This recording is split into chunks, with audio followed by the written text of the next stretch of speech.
Yes, it's good. It's very good. Well, welcome everybody. Thank you so much for coming to Revelation class here. So where we left off last week is John was mentioning passages that, like the way I'm framing Revelation makes sense with its sort of contrasting the beasts of oppressive power, violence, death, and so forth, and the slain lamb as an alternative kind of sovereign and ruler.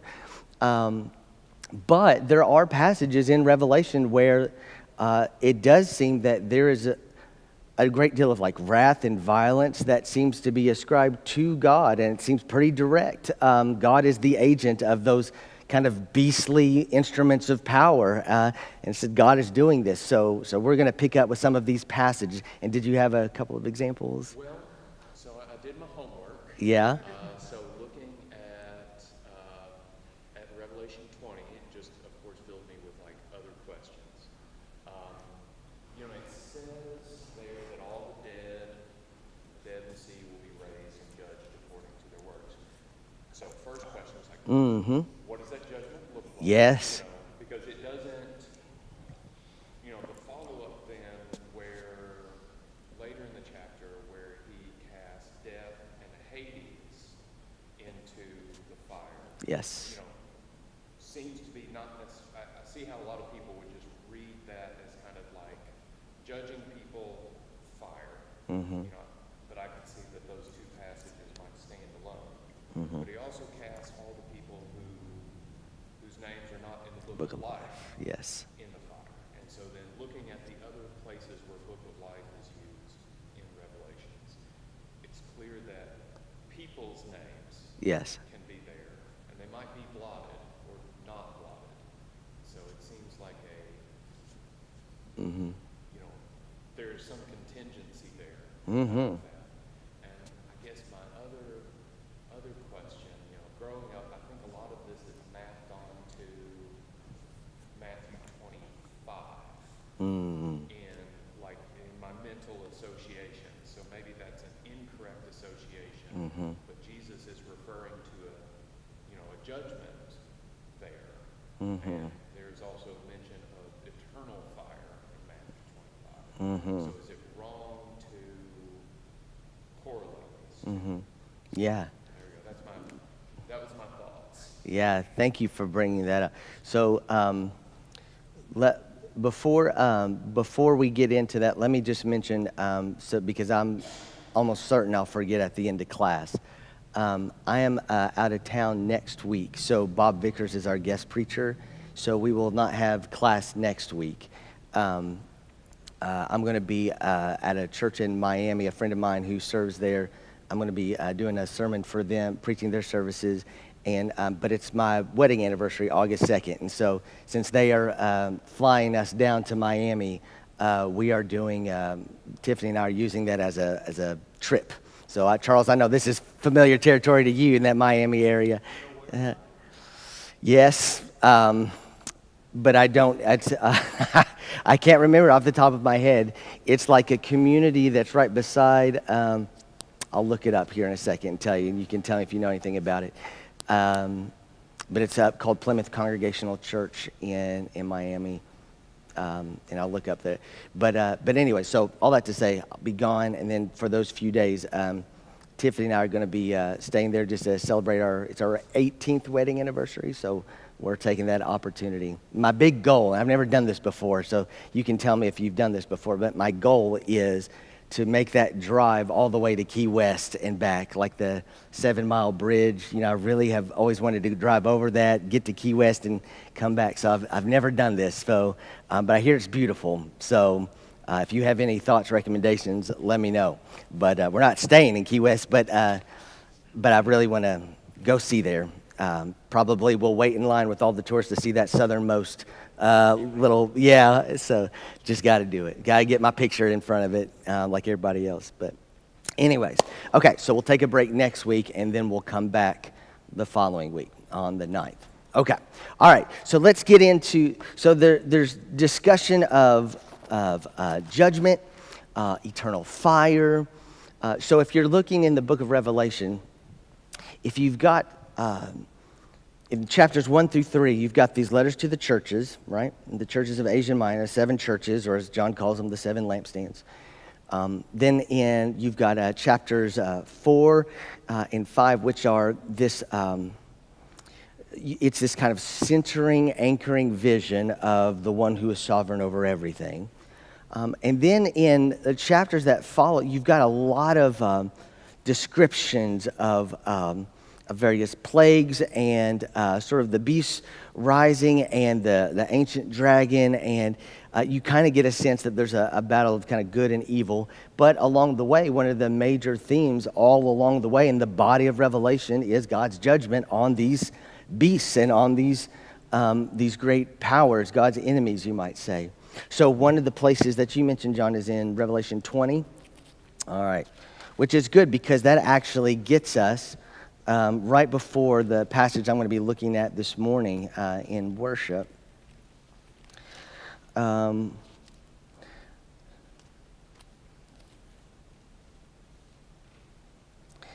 Let's start.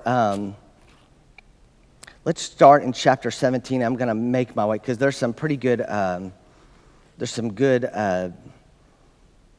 characters, key characters, I think, along the way that'll be good to sort of see the judgment on. So let's look at Revelation chapter 17, starting in verse 1. Can someone start reading chapter 17, starting in verse 1?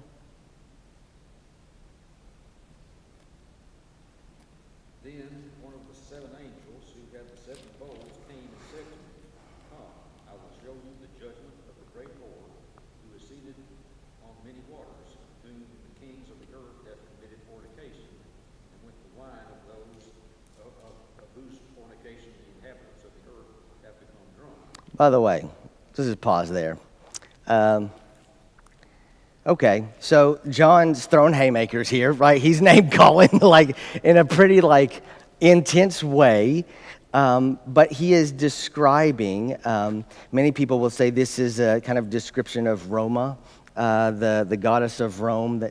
But it's kind of the embodiment of this of Roman power, this idolatrous power that is kind of intoxicating the nations, including the people in the churches. So. But it's displaying her as this drunken harlot, you might say, who is sort of seducing people, deceiving people, intoxicating people to come and to worship someone other than God, and intoxicating them with the promises of sort of the peace and the power and the prosperity of what the beast can offer, right? That's the whole idea. The harlot or the whore, this personification of Roma riding the beast is sort of that divine figure of Rome. So, okay, go ahead and keep going. So he carried me away in the spirit into a wilderness, and I saw a woman sitting on a scarlet beast that was full of blasphemous names, and it had 7 heads and 10 horns.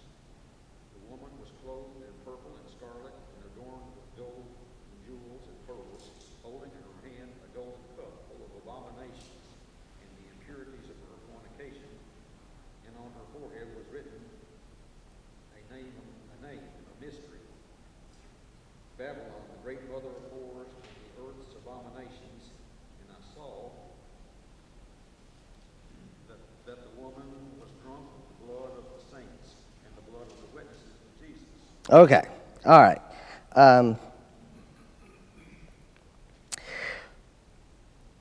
Can you figure out why in the world John would have been put in prison? Like why he would have been exiled to Patmos? Well, it's because he talks about the empire and the civil religion of the empire in this way. So if you read Babylon, you can hear Rome, but you can also hear the basically all kinds of various empires that have this kind of beastly opposition to the rule of God that's sort of filled with the hubris and pride that we are. It is our will that shapes the earth, and it is our presence and power that deserves your allegiance and worship. So this theme of idolatry is kind of what's running through here. Okay? All right, let's go forward to chapter 18. This is where we see can these beasts and the harlot who rides the beast, can they overcome? Can someone start reading in chapter 18, verse 1? After this, I saw another angel coming down from heaven, having great authority, and the earth was made bright with his splendor. And he called out with a mighty voice, "Fallen, fallen is Babylon the Great. It has become a dwelling place of demons, a haunt of every foul spirit, a haunt of every foul and hateful bird. For all nations have drunk the wine of her impure passion, and the kings of the earth have committed fornication with her, and the merchants of the earth have grown rich with the wealth of her wantonness." Then I heard another voice from heaven saying, "Come out of her, my people, lest you take part in her sins, lest you share in her plagues. For her sins are heaped high as heaven, and God has remembered her iniquities. Render to her as she herself has rendered, and repay her double for her deeds.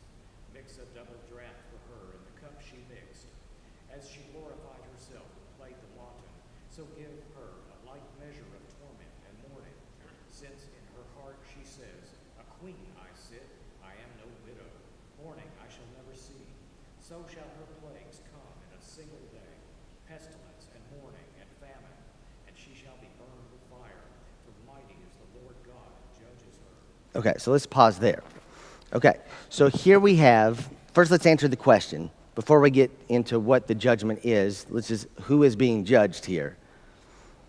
It's Babylon, right? It is, which is code for like these beastly empires that are, again, from John's perspective, filled with idolatry. So specifically in their time, Roman Empire is the latest manifestation of the same thing.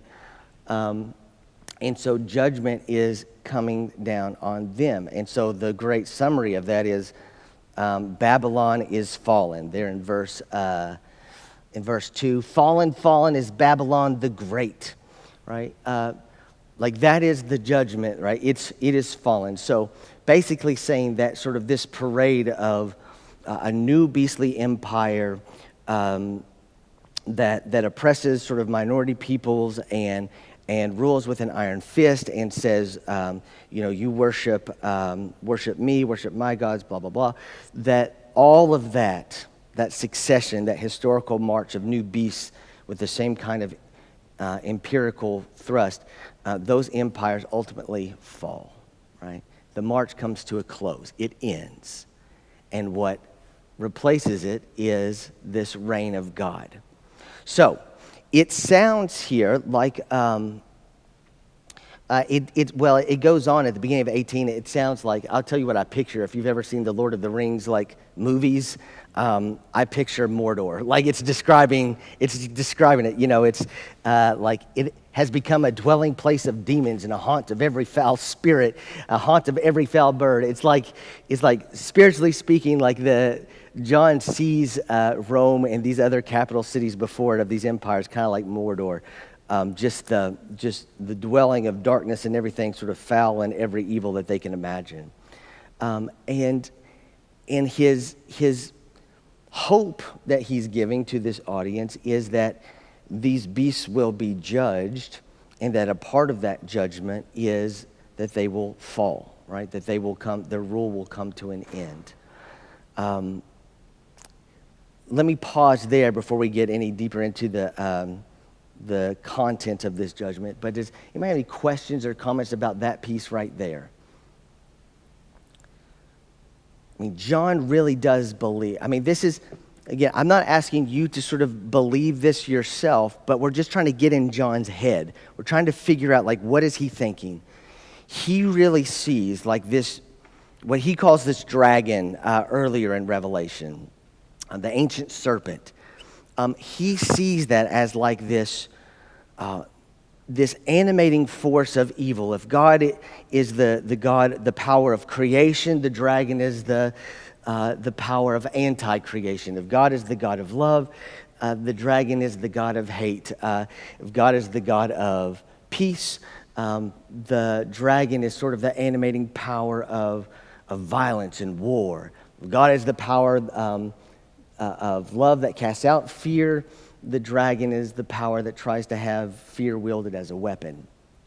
So if God is the God of life, the dragon is the one that ultimately has its instrument of death, right? So like Hades is that realm of death. Like all of this is the domain, Hades, the face of the earth with empires. This is all seen as really being rooted in this power that is this dragon.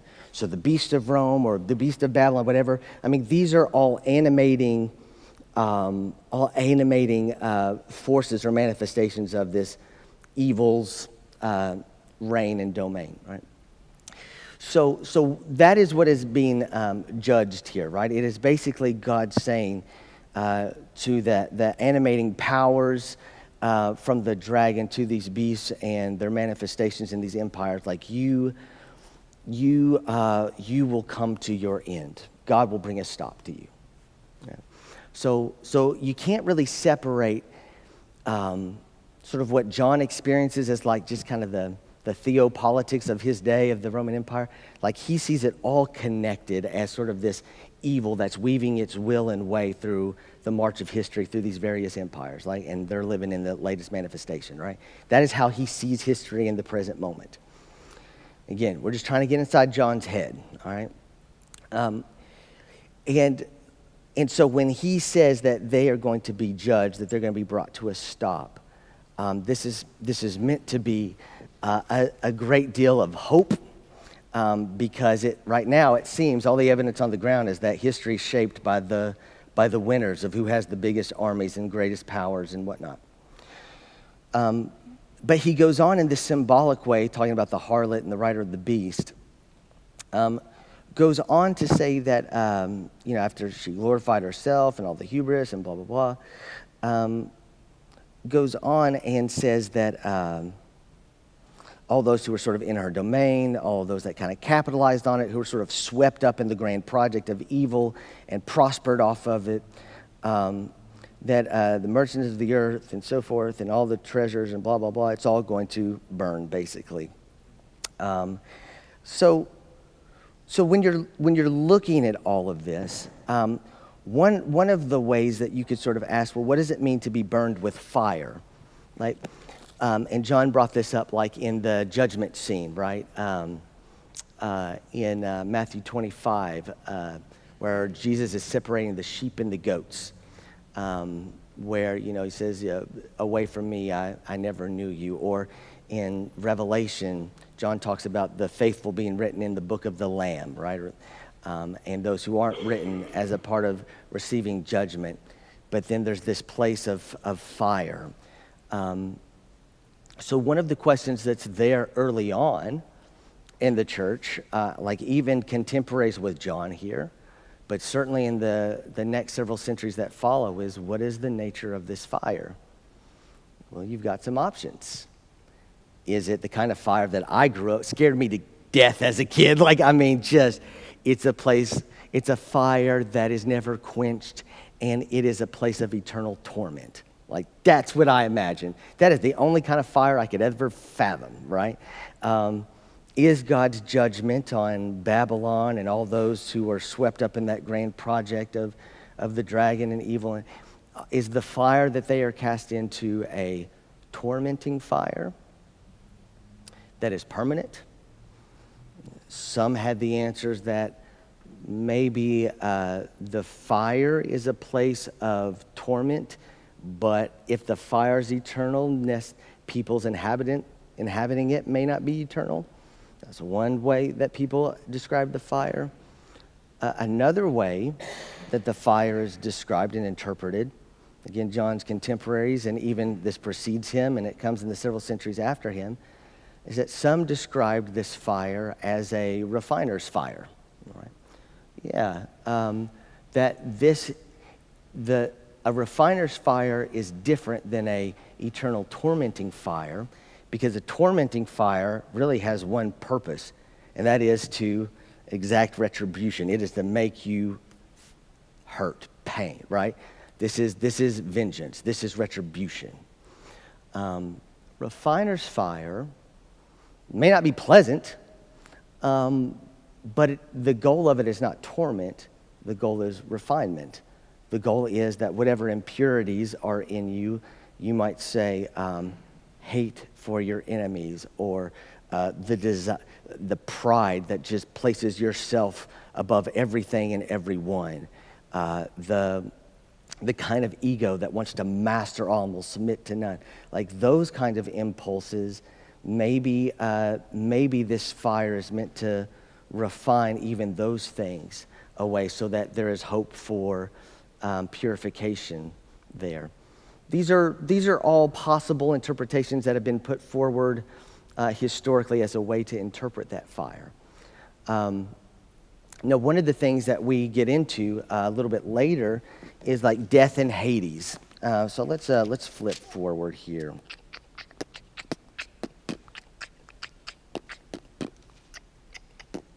Let's see. This is chapter 19, starting in verse 17.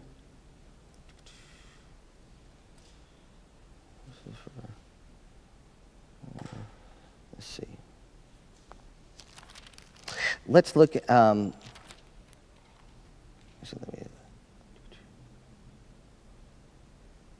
look at first, before we get to 19, look at 18 verses, let's look at verse 11 here, just to get more of this.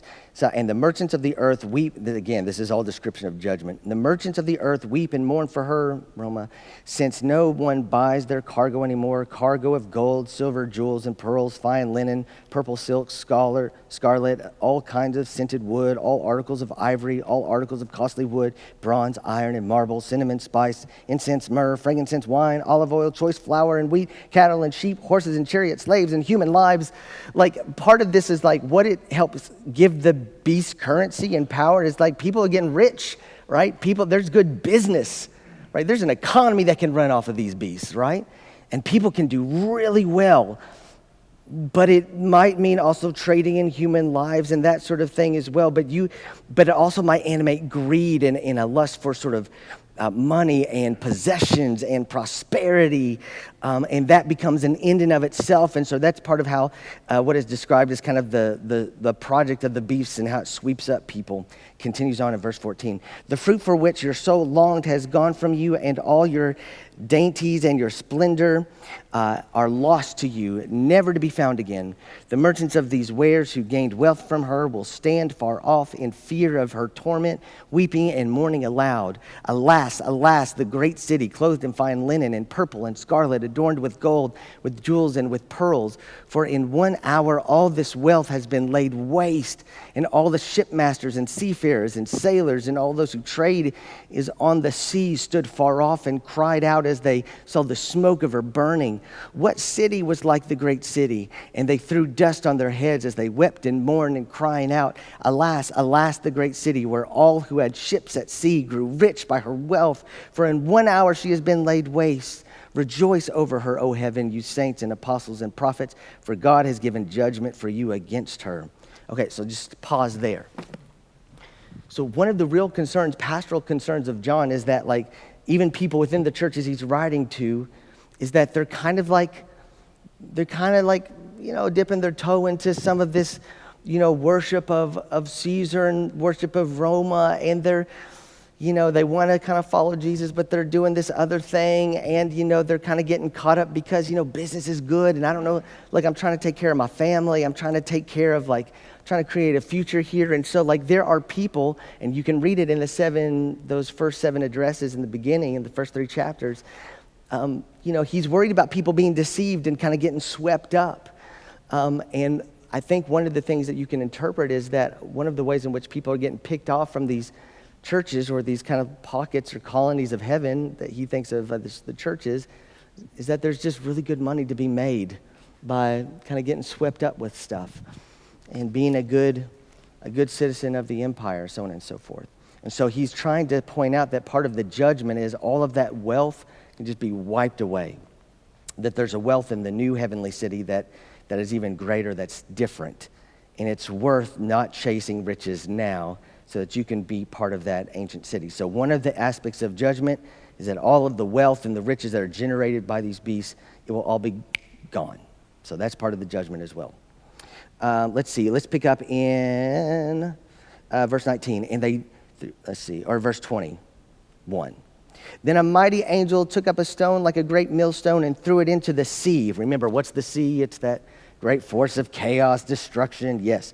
Saying, with such violence, Babylon, the great city, will be thrown down and will be found no more. And the sound of harpists and minstrels and the flutists and the trumpeters will be heard in you no more. And an artisan of any trade will be found in you no more. And the sound of the millstone will be heard in you no more. And the lamp will shine in you no more. The voice of bridegroom and bride will be heard in you no more. For your merchants were the magnates of the earth, and all nations were deceived by your sorcery. And in you was found the blood of prophets and saints, and of all who have been slaughtered on earth. So again, John he's feeling the intensifying suspicion of the empire and these cities around sort of these Jesus pockets, these churches. He himself is exiled. He's following a Jesus who was crucified by Roman soldiers. He mentions in the address to those churches early on that even one among them was killed. So he's sort of seeing a ramping up of this imminent persecution. This is what's he anticipating. And so he wants to make sure that these empires and all of the ways in which they justified bloodshed, that all of it is a part of what God is judging, right? And then he shows this rejoicing in heaven. All right, let's keep going. Let's get to chapter 19, starting in verse 11. Can someone start reading chapter 19, verse 11?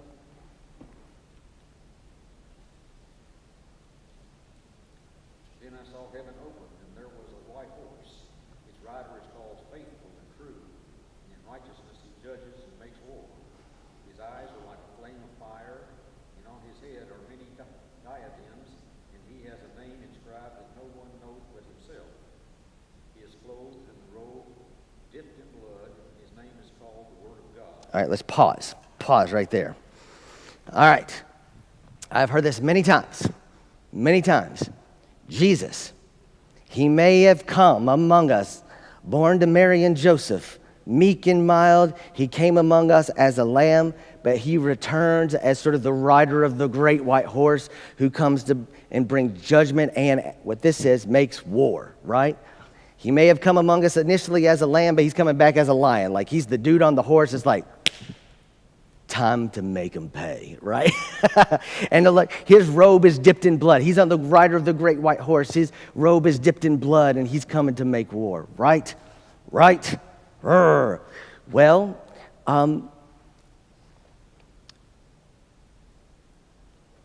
that is a strand of interpretation that is very present at the time and since then. However, we still need to ask. Well, we still need to realize these are all symbols. All right, what if you're trying to like parse through Revelation, like what symbols and what's literal? We're already wrong. It's all symbol. It's all symbol. It's apocalyptic literature. It's all symbol. All right, so everything is symbolizing something. Jesus on a white horse, what does that mean? Jesus in a white robe, what does that mean? Jesus' robe dipped in blood, that's a symbol. What does that mean? He's coming to bring war as a form of judgment. Okay, what does that mean? It's all symbol, so what does it mean? Does it mean that Jesus is bringing the holy hammer with retribution? And like those who are subject to his wrath are going to soak his blood? Or is this still the slain lamb whose judgment is going to be something different? And his robe is soaked in his own blood of his own sacrifice. What is he making war on? What are the casualties there? What's the motivation? Right? These are all open questions that these symbols are pointing to. All right.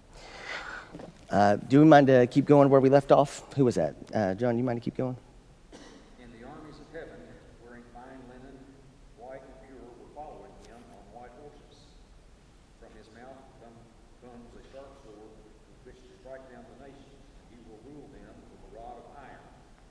He will tread the winepress of the fury of the wrath of God, the Almighty.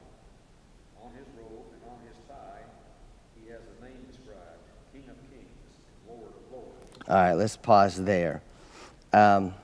This is super random, but like when I was in college and even in seminary, where I was serving like as an intern and then even as a young minister, working with people, parents with like teenage kids would come to me, and they would ask. This happened a lot.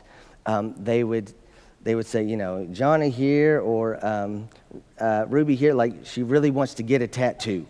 You know, Mom and Dad think your body's a temple. You need to treat it with respect, and we think it's not like something you should do as a part of honoring God.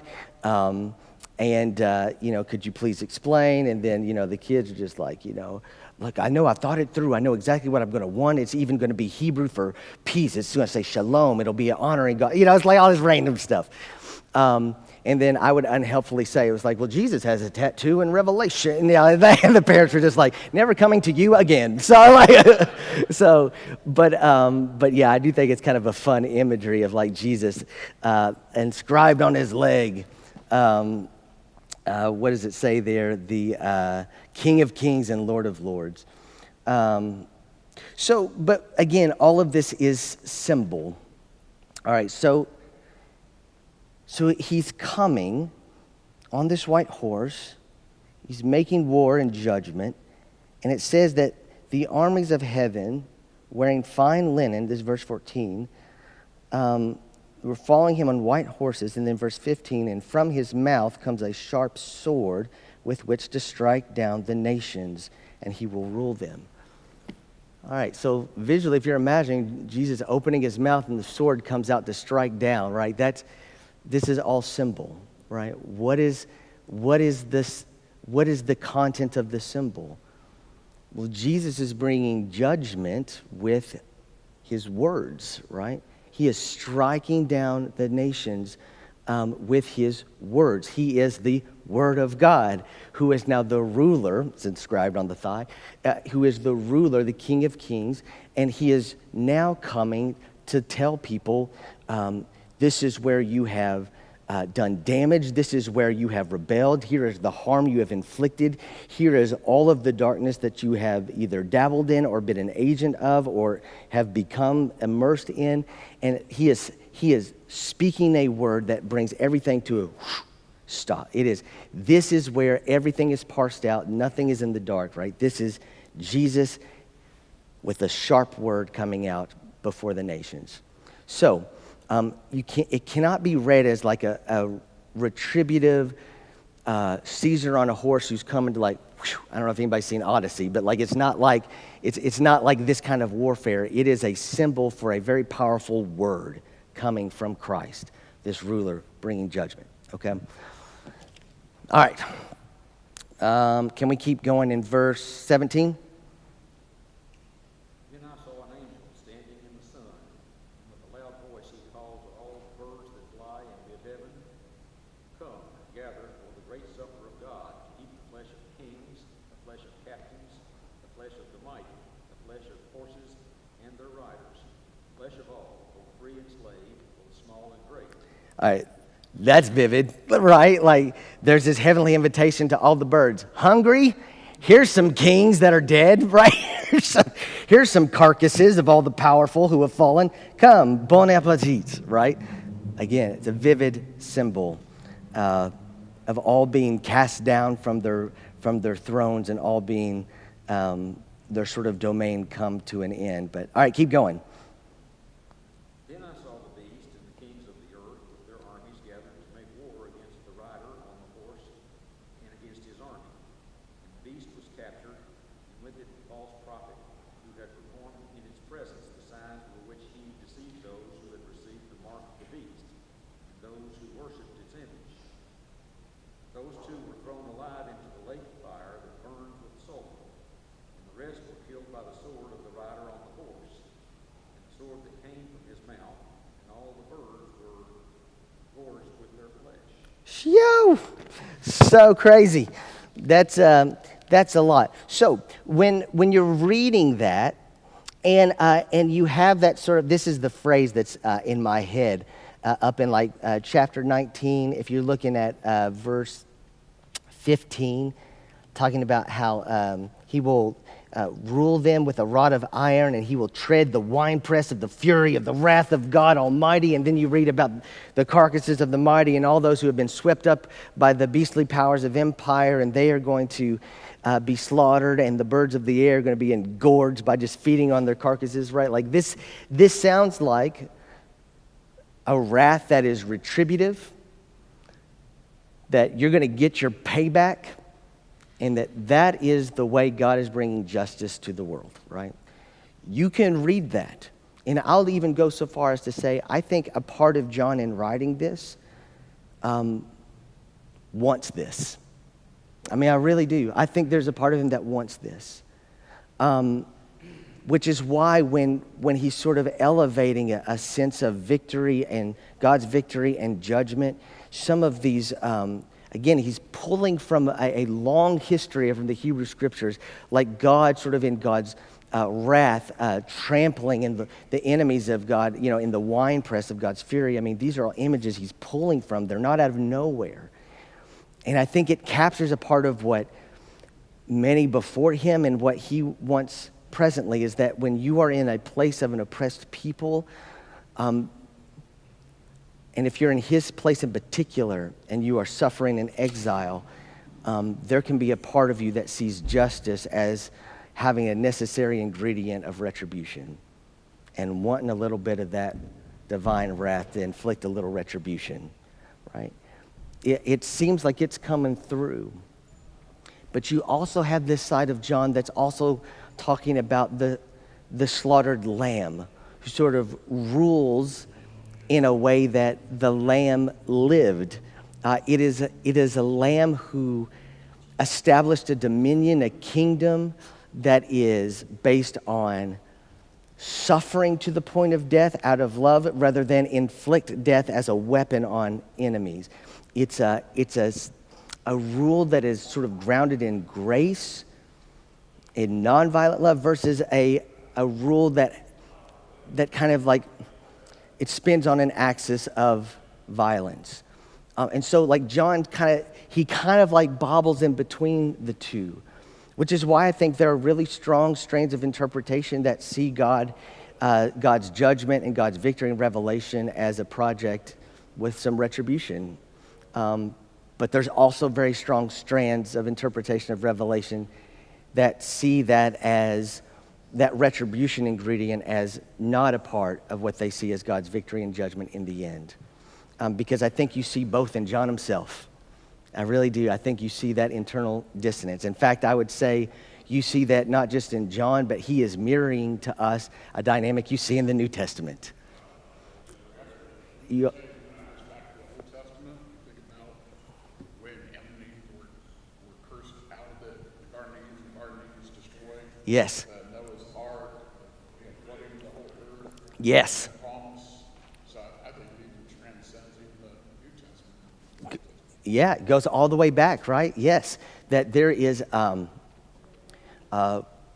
with the flood, you mentioning the flood, that it's, that the only way that, as the story goes, that God can bring, can sort of right the ship is by wiping out, destroying the enemies of God, and let's start over, right? And then you even have in the Exodus story, right? The Egyptians trying to kill the firstborn sons of the Hebrews, and then the final plague of God punched back to Pharaoh is, unless you have the blood of the lamb over your doorstep, I'm going to take your firstborn, right? It's, bam, I'll hit you the way you hit me, right? So you see that strand, but you also have other strands in the Hebrew Scriptures like Jonah, right? Who goes into Nineveh, the Assyrian Empire, that beastly empire that ruled and devoured and destroyed the northern kingdom of Israel. Like Nineveh is sort of seen as the heartbeat of the beast, right? As John might say it. And Jonah at first runs away from Nineveh, right? He goes the opposite direction. And then finally God gets his attention with the whale, and he's swallowed up and then spit on dry land. And finally, Jonah goes into the city of Nineveh and he starts preaching destruction, repent. And then sort of like in a brain exploding moment in the story, like Nineveh does, right? It's like imagining Berlin in like Nazi Germany, everyone just completely just convicted and just throwing down their arms, surrendering and repenting to it's like that kind of scale of just what is this? What are we seeing here, right? And then Jonah, he goes up on the hill after he's preached the message of destruction, like God's going to hit you and you're going to be destroyed. And he goes up on the hill and he waits, but it never comes. And then Jonah gets all mad with God, and God basically says, I'm showing mercy to Nineveh. And Jonah then says to God, this is why I ran away. It's not because I was scared.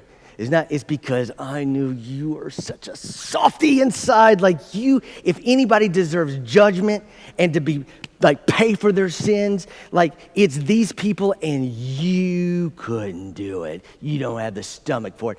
And the book ends with Jonah just ticked off at God's mercy because Jonah doesn't think it's just, right? So again, Jonah is one of those strands of, that sees God's justice as different than, say, a retribution, like you mentioned in the flood and with the Exodus stories and so forth. I mean, you see these strands in the Hebrew scriptures in the New Testament. There is a kind of tension there that's trying to discern the way that God rules, but also kind of seeing in God a reflection of us that can't imagine justice without retribution somewhere in there. And I think you see this in John. So the question then is for us, if we're reading real passages, because I think what John brings up is real. There are real descriptions in where God seems to be described as an agent of wrath and retribution, right? A punch. And I don't think we're just misreading that. I think those are how they're meant to be read, but they're also alongside this description of the rule of the slain lamb, who is, if you peek behind the curtain, the apocalypse, that unveiling to see the very heart of God's character. Who is God? It's the slain lamb.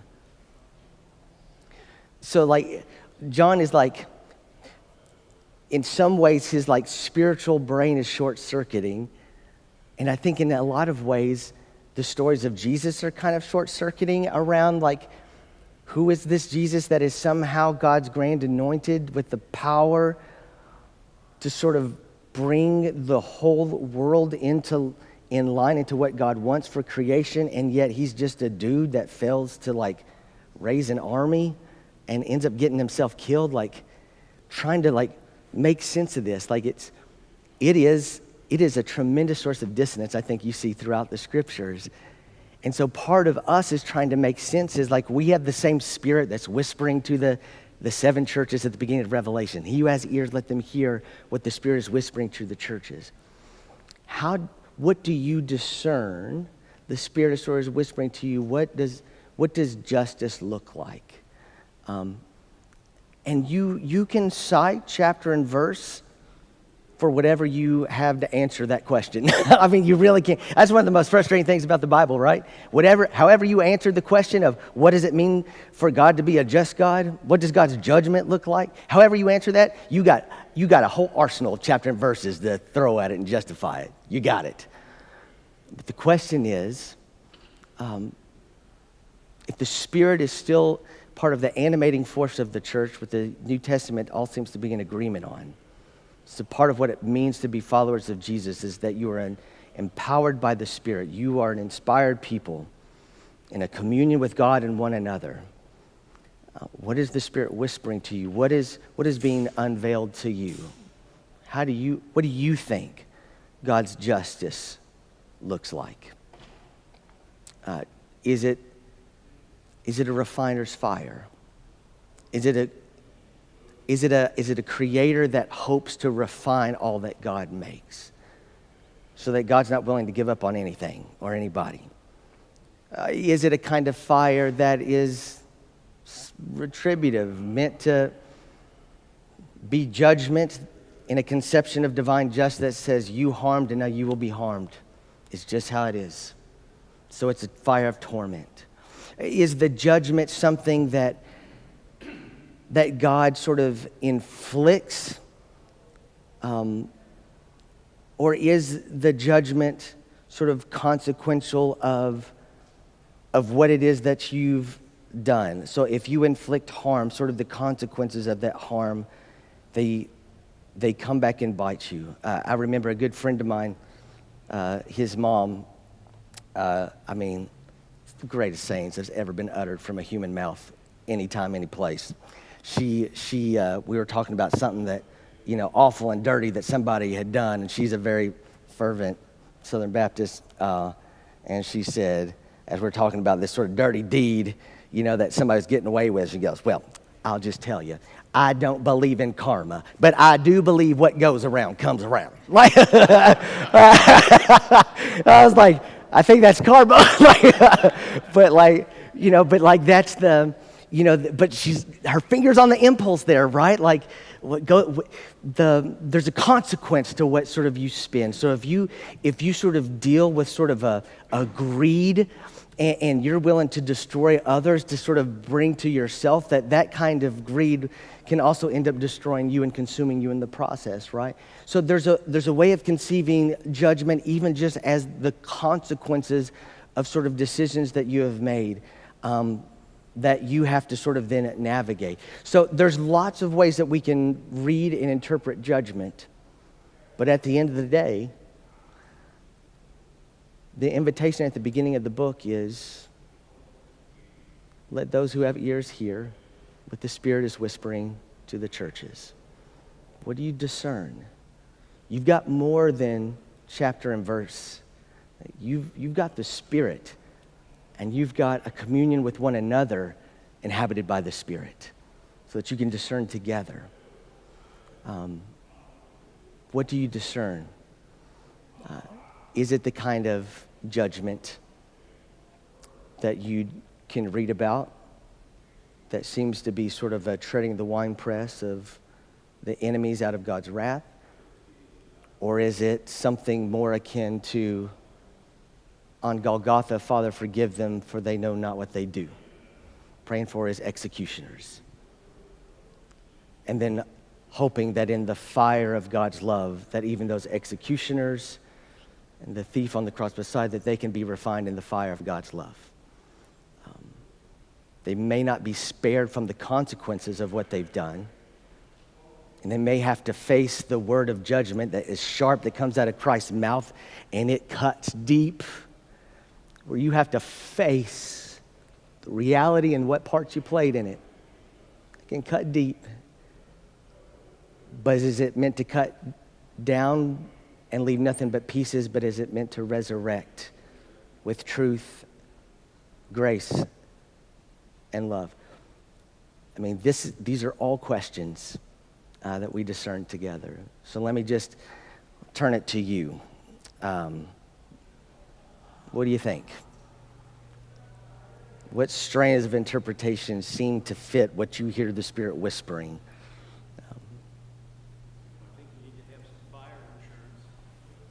Fire insurance? Okay. Yeah. Get that fire insurance. Yeah. Sprinkle.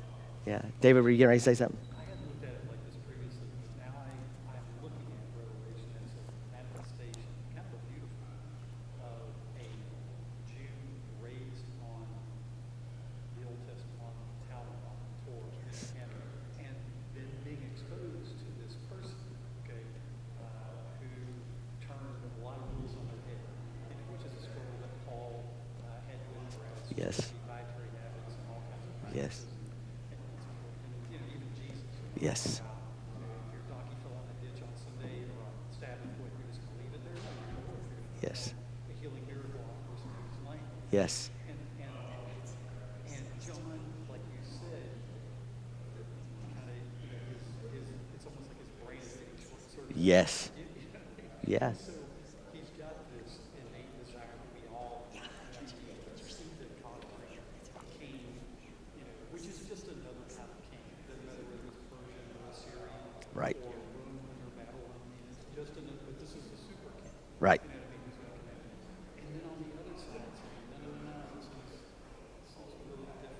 Mm-hmm. This is about forgiveness and fire that you may think is retributive. It's purifying. It's to make people see, as you said, the role that they played in creation, Mm-hmm. not just creation, but in the world as it exists, and making them see what they have done so that they can perform better later. Yeah. I've never looked at Revelation that way. Yeah. It is a revelation. It is a revelation. And one of the things I'll just say, like I mentioned, you can find chapters and verses to justify and support whichever way you're discerning on these big questions. One of the things that makes me lean towards Jesus on the cross as the embodiment of a certain kind of justice, imagination of justice, short circuits my brain. One of the things that I pull from to support this is out of John's vision of the New Jerusalem, which has 12 gates, symbolizing 12 tribes of Israel.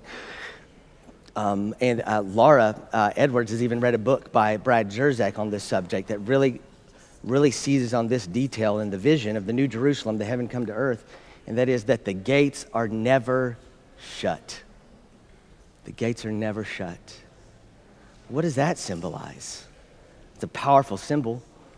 In some ways, the gates are meant to keep the enemies out, right? It's protection, especially when darkness falls and enemies may come. Well, if there's no enemies anymore and there's no threat of death anymore, then the gates never have to be shut as a means of protection. But does it also symbolize the possibility of hope, of the success of a refiner's fire, and the gates are never shut? Maybe. All right, so we'll take a break next week, and we'll be back the following Sunday. All right, thank you all very much.